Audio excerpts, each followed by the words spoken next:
Enquanto você ouve suas músicas e podcasts favoritos, deixa eu te perguntar, você já sabe da novidade do ano? Chegou a nova Fiat Titano.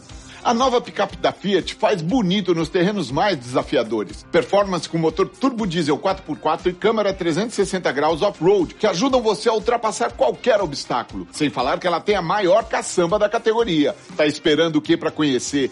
Nova Fiat Titano. Chegou a sua vez de fazer história. Paz no trânsito começa por você. Rated mature audiences only. Viewer discretion is advised. Broadcasting from the Big Peach of Atlanta, Georgia.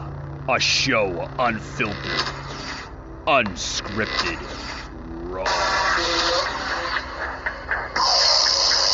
The Patriot Angle Podcast.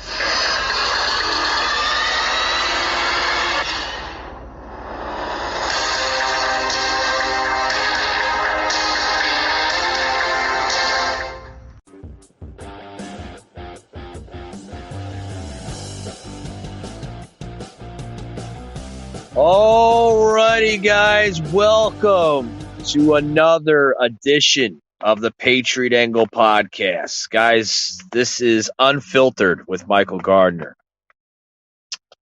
Guys, we're going to talk about, the Lyft industry, what's going on with Lyft.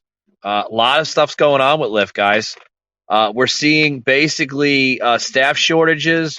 We're seeing rise in prices. We're seeing a lot of stuff. Lack of drivers, guys. A lot. And basically here, I want to plug into the show of just what's going on here, guys, of just the entire industry of ride sharing. It's crazy.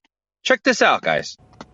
Every day, more and more people are feeling confident going out again now that they've been vaccinated. That means more people calling for a ride, but not always getting one. Lately, it hasn't been the best experience as far as the wait goes. It wasn't hard to find people in downtown Ferndale frustrated with Uber and Lyft, saying the apps have been unreliable. If I need a ride in 20 minutes, I need them to be there. Lately, that hasn't been the case. It's been a lot of cancellations, a lot of no-shows. It primarily takes about 30-something minutes sometimes for you get a response, and then sometimes you don't. I put a call out on social media, and it appears this is an issue across Metro Detroit. Riders saying they're having a hard time in Waterford, Clinton Township, Canton, and Wixom. An Uber rep tells me the issue is not enough drivers. As Americans are getting vaccinated, cities are opening up and moving through recovery, more people are choosing to ride with Uber again. But drivers haven't necessarily returned to the platform at the same levels. Uber acknowledges more drivers are needed and have launched a temporary $250 million stimulus boost to entice more drivers. With the boost, Metro Detroit drivers working at least 20 hours a week stand to make around $30 an hour. We understand the frustration. That is one of the reasons why we're launching this initiative. We want riders to feel comfortable and safe, and for Uber to still be a reliable and efficient form of transportation. And so, that's why we're making such an investment in this driver stimulus announcement right now, to try to make sure the service level is back to what they're used to. Uber and Lyft are not the only way to get a ride. There are still taxis. We've definitely seen an uptick in our calls from the general public. Ryan Tobias is the president of Michigan Green Cars. He says they are getting more people calling, struggling to find rides with Lyft and Uber. He says most of their riders are going to non-emergency medical appointments, the grocery store, and to the airport. He notes there has been a slight uptick in business, but nowhere near pre-pandemic levels. We're operating at about a third of our total volume prior to March 2020. But Uber and... All right, guys, you heard it. I mean, the struggle apparently is real with ride sharing. Seeing a drastic change in Uber and Lyft. And this is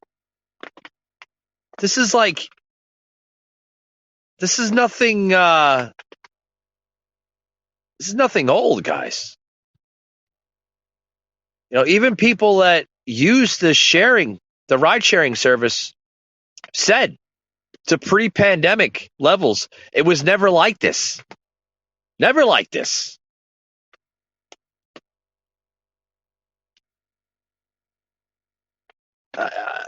Blame it on, COVID, blame it on the pandemic, blame it on a lot of stuff, guys. But, you really have to put the blame game on, with, with the way of society of what's going on. Have we become a society where we're relying more on automated type of features such as robots and this and that? Absolutely. We're seeing it not only in the gig industry, such as Uber and Lyft, but we are seeing it, guys, in the restaurant industry and retail. We're seeing it in warehouses, distribution centers, all over America. All over America. We're becoming a modern 21st century, guys. A lot of companies are seeing the work ethic for what it is. No one wants to fucking work anymore. Everyone wants to just have everything handed to them.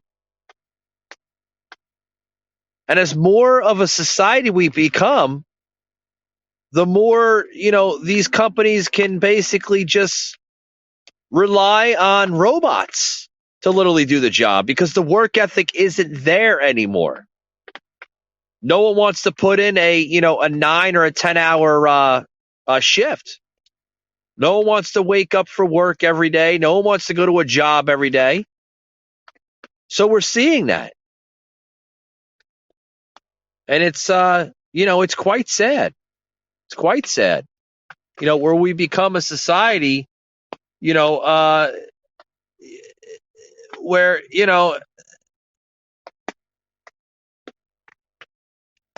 where it's getting at. Now, mind you, guys, this problem, what we're seeing here, the ride sharing, right? Where basically it's happening just about everywhere, right? We're seeing shortages with drivers, mainly because what's going on is, and here's my personal opinion, okay? Because I use ride sharing service such as Uber and Lyft once in a blue, right? Where I'll order something, a ride, and they're taking like 20, 35 minutes, 40 minutes. Now, the drivers are becoming frustrated because, yes, there's less drivers on the road. And when there's less drivers on the road, you're going to have longer wait times in those 20, 30, 40-minute ranges. And drivers sometimes have to drive 5, 10, 20 miles down the road just to pick somebody up. Now, when you're driving 5, 10, 20 miles down the road to pick up a customer, right, what are you doing? You're spending more money on gas, on fuel alone, just to get to that person, to pick them up. And then, depending on where they're going, obviously you're spending more gas to drop them off. So you just burnt like a third of your fucking tank. Are you making any money? Not really, unless, you're depending on tips. So the industry of ride sharing has gone through drastic changes. Drastic changes here. Now, before I get into this next clip here, because there's a sound clip I want to get into where a Nedlam senior analyst is literally laying out of where the industry is going, even in the pandemic of what we're facing today. I mean, it's crazy, guys. Literally crazy. Now, I want to get to this new sponsorship here I have on the show. Literally. The show literally sponsored by Blip Billboards. Guys, what is Blip Billboards? Well, I can tell you what Blip Billboards is. It is a digital platform Now, if you're facing, unique challenges in your business, look no further to Blip. It's an awesome company. They have payment plans. They have options for you to drive your business to where it needs to be. We use them here on the podcast, guys. Blip Billboards. We love them, guys. Absolutely love them. They're a great company. They work like wonders. They are in just about every state here in the country and growing. Now, if you are that consumer that wants to use Blip in only inner cities, I get it. Drive the business in inner cities. Don't worry. They're there. Big cities such as Detroit, Orlando, Florida, Miami, Florida, New York City, Atlanta, Georgia, Birmingham, Alabama, Nashville, Tennessee, Dallas, Texas, just to name a few, guys. They're all over the place. Blip Billboards. Head over to the website, blipbillboards.com. You can Google them. They'll pop right up, guys. Like I said, a great aspect to your business. Check them out today, guys. Blip Billboards. All right, guys, back to the show here. I want to get into this next topic here, basically piggybacking off of what we're talking about now, the struggle with Uber and Lyft. Now, we are seeing drastic changes. Like I said, don't get me wrong, in the ride-sharing business. Now, this is a video clip here I want to plug into the show from Nedlam Senior Analyst, literally projecting of where the business is going now in 2022. Check this out, guys. I guess that kind of makes sense with Omicron, that riders would be a little bit lower than the quarter before. Everything else looks solid. Volumes, revenue per user, adjusted EBITDA. Bernie, what's the takeaway for Wall Street? Yeah, no, you hit the nail on the head. The major thing is that riders were down slightly sequentially, while consensus was expecting them to be up about 9%. We actually cut our numbers. We have a mobility supply tracker. We actually saw prices in the industry go down earlier this year, and that told us that there was a demand problem in the industry. We talk a lot about the equilibrium of supply and demand. Before Omicron, it was really focused on getting drivers back, and now I think it's going to be waiting to see how the demand comes back now on the other side of this variant. So talk to us a little bit more about pricing. You said you saw it drop, a sign of demand, but generally, what kind of pricing power do Lyft and Uber have in this environment where it has been harder to come by drivers?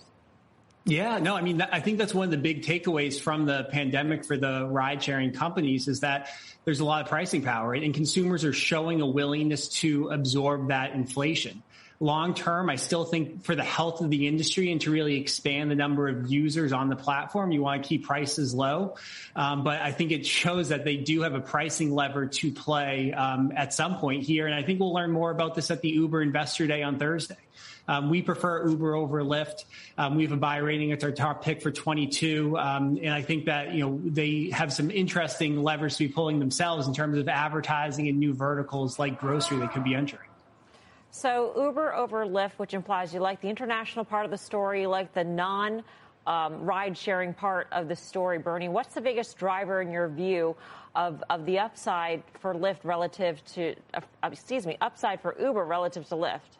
Yeah. And I think it comes down to, post-pandemic, what's next in mobility. It's getting back to prior levels of revenue in riders. So the prior peak for Lyft, for example, was 21 million active riders. They're stalling out about 19 here.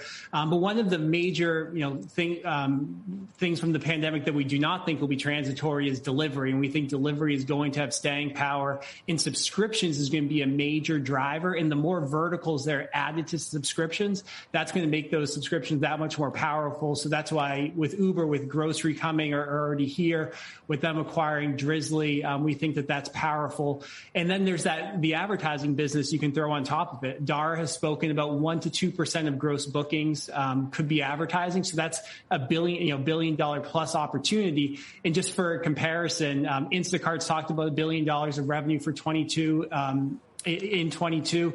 And Amazon, 14%. Their advertising revenue is actually 14% of their bookings. So it just shows it's a huge opportunity once you have that marketplace. While we're on your favorite stocks, Bernie, I know Uber's at the top of your list, but I think you also like Peloton and have a $50 target on that stock. Guys,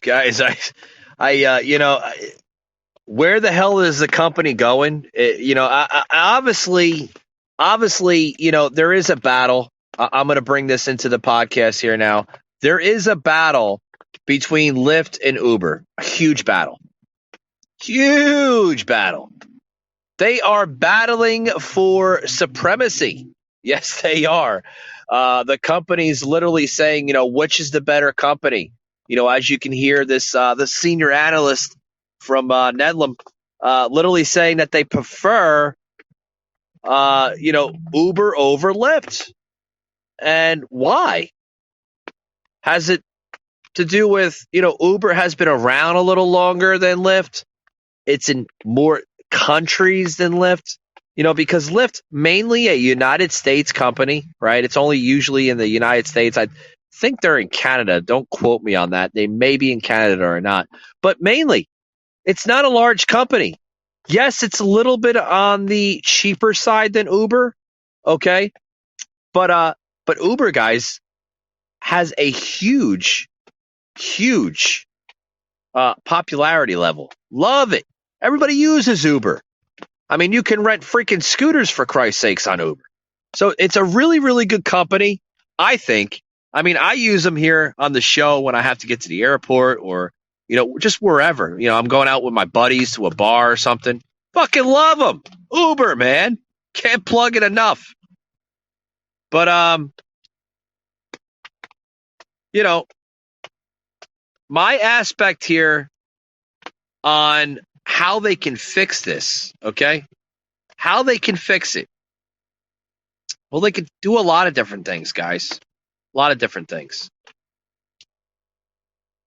How are they going to be able to fix it? Well, they can fix their revenue, right? And what do I mean by revenue, right? That's their income. They have to take care of their drivers, without a doubt. I mean, this is not like the 20th century where the 90s or the 80s, where you step into a fucking yellow cab and you're spending a fucking fortune. Okay, let's not look at it as that. Let's look at it as it's a modern form of a taxi, but less expensive.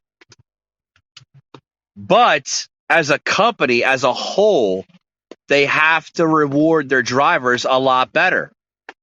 Because if you're not going to take care of your drivers, who are literally the bread makers of the industry, without drivers, you don't have Lyft or Uber. I mean, that's just my personal opinion. More on this, guys, right after these words. Hulu has live TV? Hulu has live sports? They do. Hulu has live news? That is correct. And Hulu also has live talent show. It also has over 75 live channels. Huh? Flip like cable, stream like Hulu. Time to have Hulu plus live TV. Alrighty, guys, back to the show. Promise no more advertising, no more ads here on the show. That was the last ad. A lot of people love ads. I love them. Get to know, what's out there, the deals, this, that, right? Love them. But guys, where is the ride-sharing business going? We don't know. It's gonna be a difficult one, guys. A real difficult one as people scramble to find alternate means of transportation. Because we live in a fucking society where leadership in government chooses to dictate over its citizens. And we're seeing that in Canada, our northern friend, right? Where the prime minister is literally, choosing its police force for excessive force over its citizens. Which I kind of piggybacked off of an episode a couple episodes back. Some people are questioning, like that. Like, where's Canada going? With their the whole philosophy on life. Well, it's not going as good as the U.S. I can tell you that. But with this whole gig industry today, guys, in the U.S., the gig is right, tongue twister. The gig industry, guys, is looked at all different avenues. People are literally taking the gig industry serious. Which just yesterday, what was it? The day before on my podcast episode, touched on the whole online gaming. With the whole segment that I plugged in from a past Joe Rogan podcast episode, where he had a gamer from Twitch literally on his show, and he was questioning the gamer, how much money can you make? Is this really good as a side hustle and this and that? And he was like, you can make money. Don't get me wrong, but even the gamer was like, this is not a life choice as a career. Well, I guess a fellow gamer didn't like that because he went off on it. He was like, how dare you, Joe Rogan?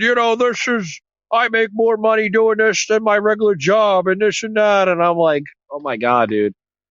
Like, seriously? Oh my God. It's a fucking gig job. It's like minimum wage. You're not supposed to stay there for your whole fucking life.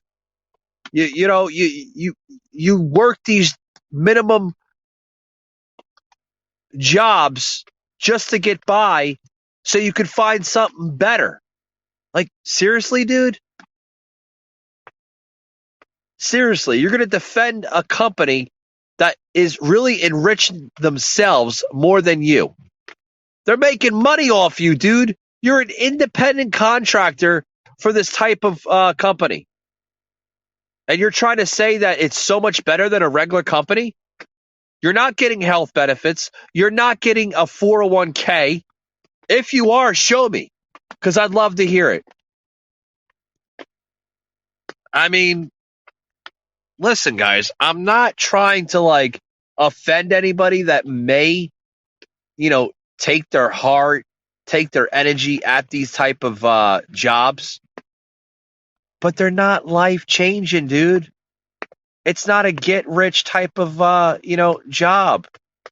You want a job, go work a regular, real-time job. They're out there. This is what's wrong with our work ethic, guys, in this country. That's what's destroying our work ethic. Like shit like this. Literally destroying it. Literally.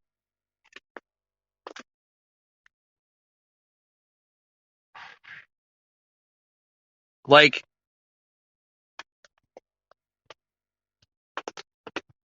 I scratch my head sometimes on this crap because, I'm wondering, is it ever going to get better?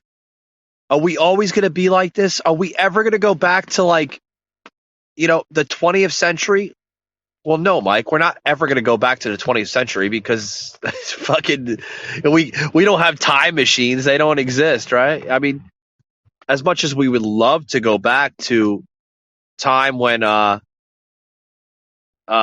it was easier, right? And simpler, and we didn't have all this shit. But it is what it is, guys. It is what it is. I also do I want to say that we did have Jimmy on the show here, which he was having a lot of audio issues on his end. It happens. So basically, a lot of people are kind of questioning, like, where's Jimmy on the show? He had some audio issues, some glitches on his end, so we had to kind of scratch that from the episode, which I do apologize. It happens, guys. We will have Jimmy back on the show in the near future, but until then, guys, like I said, it is what it is. I do apologize. It happens. I know some of my listeners were looking forward to hearing Jimmy on the show, but, it's okay. Guys, I got a couple minutes left on the show, so I want to plug this in before I forget. Tune in tomorrow. We will have tomorrow. Yes. Everybody's like, well, you didn't have Jimmy on the show. How the hell are you going to do that? No, guys. I promise this to you. Tomorrow we will have a brand new guest on the show, Grace Hung. She is a spiritual advisor, a talent card. I had to make sure I had to say that right. Reader. Something entirely new that we're going to be doing on the show.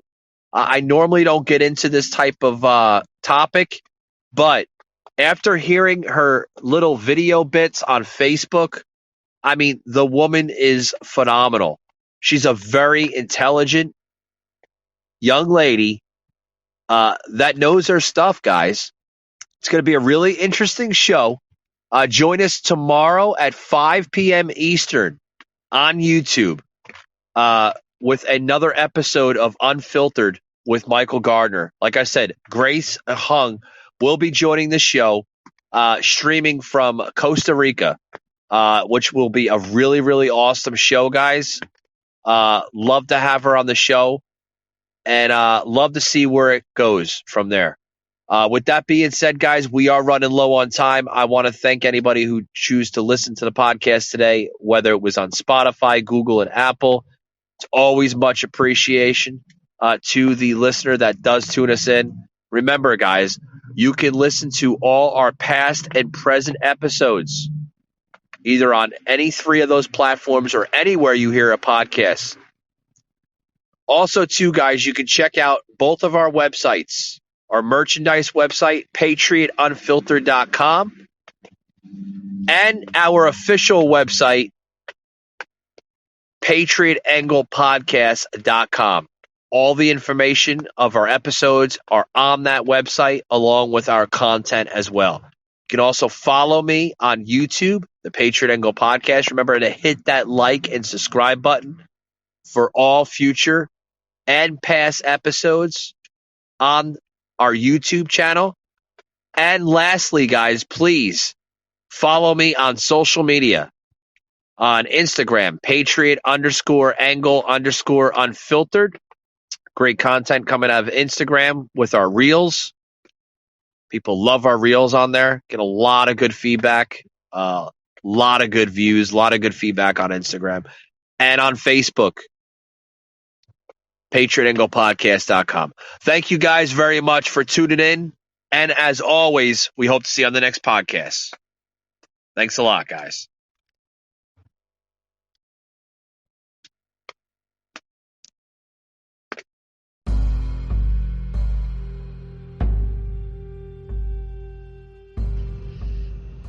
You just heard an episode of the Patriot Angle Podcast, an Anchor platform.